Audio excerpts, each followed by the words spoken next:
শুরু থেকে এই প্রতিষ্ঠানটি ভুয়া রিপোর্ট দিয়ে আসছে রোগীদের। আইডিয়ালে নিয়ে গেছি একটা ভালো রিপোর্ট পাওয়ার জন্য।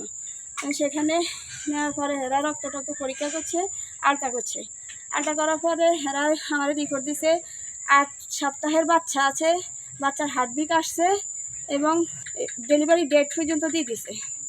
দেওয়ার পরে মেয়েরে নিয়ে আসার পরে মেয়ের উন্নতি থেকে অবনতি, শরীরের কন্ডিশন আরও নিসমিনামে, তখন আমি ডাক্তার চেঞ্জ করছি। মা ও শিশু হাসপাতালে নাইমা তানজিমিয়া নামে এক সেই ডাক্তারের কাছে নিছি, আবার রিটার্ন আলট্রা করেই দেখবে।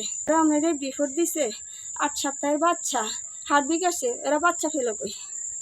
মেয়ের তলফেট পুরো আমার ওই মেশিনে দেখা পুরো তলফেট জুড়ে, এটা হয় পাথর না টিউমার, যে কোনো একটা কিছু হয়ে গেছে।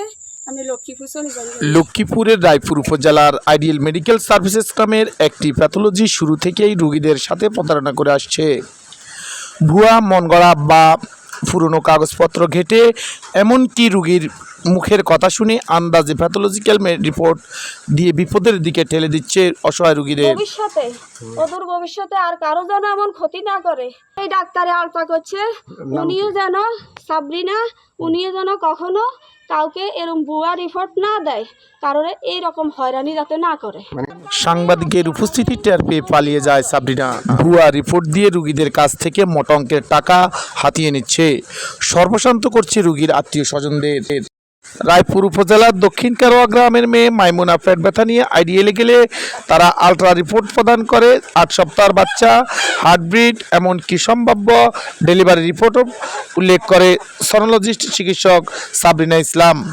রোগীর অবস্থা বেগতিক দেখে তারা অন্যত্র নিয়ে গেলে পুনরায় রিপোর্টে পেটে টিউমারের কথা উল্লেখ করে রোগীর চরম বিপজ্জনক অবস্থা আছে বলে জানান।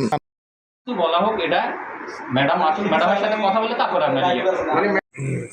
যে দুইটা ঘটনার কথা বললেন, এই দুইটা ঘটনার ব্যাপারে আমি প্রথম অবগত হইলাম আজকে।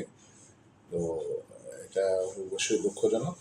তবে ভুক্তভোগী যদি এটাকে লিখিত অভিযোগ দেয় সিভিল সার্জন বরাবর, তবে আমি একটা তদন্ত কমিটি করব। তো তদন্ত কমিটি করে প্রকৃত ঘটনা উদ্ঘাটন করে প্রয়োজনীয় ব্যবস্থা নেব।